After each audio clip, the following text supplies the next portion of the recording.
ఓం గణేశాయ నమః సరస్వత్యై నమః శ్రీగురుభ్యో నమః. హరి ఓం. జ్ఞానప్రదీపిక ఛానల్ని వీక్షిస్తున్న యూట్యూబ్ ప్రేక్షకులందరికీ జ్ఞానప్రదీపిక ఛానల్ తరఫున ఆతూరి జ్ఞానేశ్వర శర్మ హృదయపూర్వక నమస్సుమాంజలు. 2025 సంవత్సరం మే 28వ తేదీ బుధవారం నుండి 2025 సంవత్సరం జూన్ 25వ తేదీ బుధవారం వరకు జ్యేష్ఠమాసం. చంద్రుడు జ్యేష్ఠ నక్షత్రానికి సమీపంలో ఉన్నప్పుడు ఆ నెల మొత్తాన్ని ఆ నక్షత్రం పేరుతో పిలుస్తారు. కనుక దీన్ని జ్యేష్ఠమాసము అని అంటారు. ఈ జ్యేష్ఠమాసంలోని ముఖ్యమైన పర్వదినాలను తెలుసుకుందాం. 2025 జూన్ 5వ తేదీ గురువారం జ్యేష్ఠ శుద్ధ దశమి. దీన్ని దశపాపహర గంగా దశమి అని పిలుస్తారు.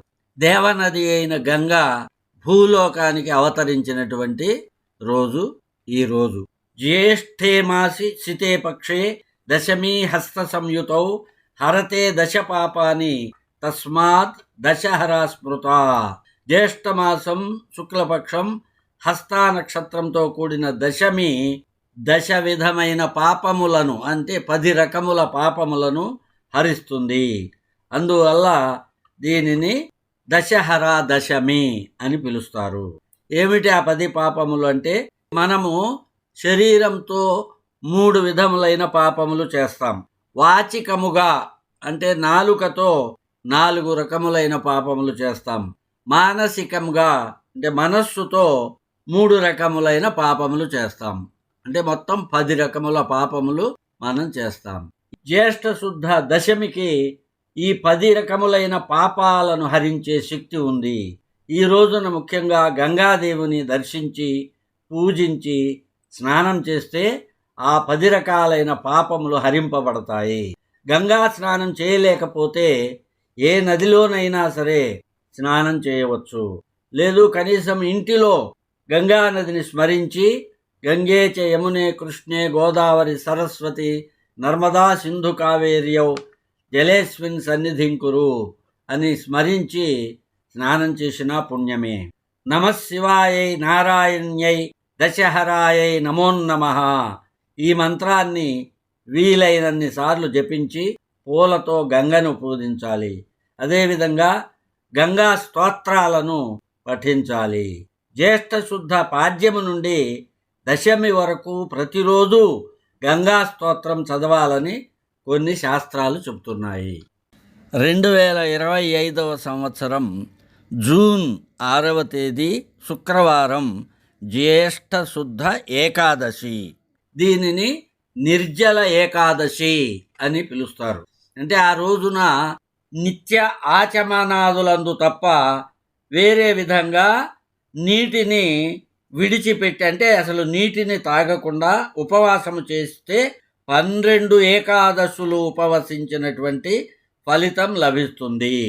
ఈ ఏకాదశినే భీమ ఏకాదశి అని కూడా పిలుస్తారు. భీముడు వ్యాసుల వారిని అడిగాడు, మా సోదరులు ద్రౌపది వీరంతా ప్రతి ఏకాదశి ఉపవాసాలు ఉంటారు, నేను భోజన ప్రియుణ్ణి, ఆకలికి తట్టుకోలేను, ఉపవాసం ఉండలేను, మరి నాకు ఈ ఏకాదశి ఫలితం ఎలా లభిస్తుంది అని చెప్పినప్పుడు వ్యాస మహర్షి భీమునికి ఉపదేశించాడు, నీవు కనీసం ఈ జ్యేష్ఠ శుద్ధ ఏకాదశి, దీన్ని నిర్జల ఏకాదశి అంటారు, ఈ రోజునైనా మంచినీరు కూడా తాగకుండా ఈ ఒక్కరోజు ఉపవాసం ఉండు, నీకు 12 మాసములలో ఏకాదశులలో చేసిన పుణ్యమంతా లభిస్తుంది అని చెప్తే, అంత ఆకలికి తట్టుకోలేని భీముడు అంతటి వాడు మంచి నీరు కూడా తాగకుండా ఆ రోజు ఉపవాసం ఉన్నాడట. అందుకని ఆ జ్యేష్ఠ శుద్ధ ఏకాదశిని భీమ ఏకాదశి అని కూడా పిలుస్తాం. ఈ రోజున మరొక ముఖ్యమైన పర్వదినం గాయత్రీ జయంతి. గాయత్రి మాత ఉద్భవించినటువంటి రోజు. 2025 జూన్ 8వ తేదీ ఆదివారం జ్యేష్ఠ శుద్ధ ద్వాదశి. ఆదిశంకరుల వారు తన అవతారాన్ని చాలించి కైలాస గమనం చేసినటువంటి రోజు. 2025 జూన్ 14వ తేదీ శనివారం, జ్యేష్ఠ బహుళ చతుర్థి, సంకష్టహర చతుర్థి. 2025 జూన్ 21 శనివారం, బహుళ ఏకాదశి. దీన్నే యోగిని ఏకాదశి అని పిలుస్తారు. 2025 జూన్ 24 మంగళవారం, బహుళ చతుర్దశి. ఈరోజు మాస శివరాత్రి. 2025 జూన్ 25 బుధవారం, అమావాస్య. ఇవి జ్యేష్ఠ మాసంలోని ముఖ్యమైన పర్వదినములు.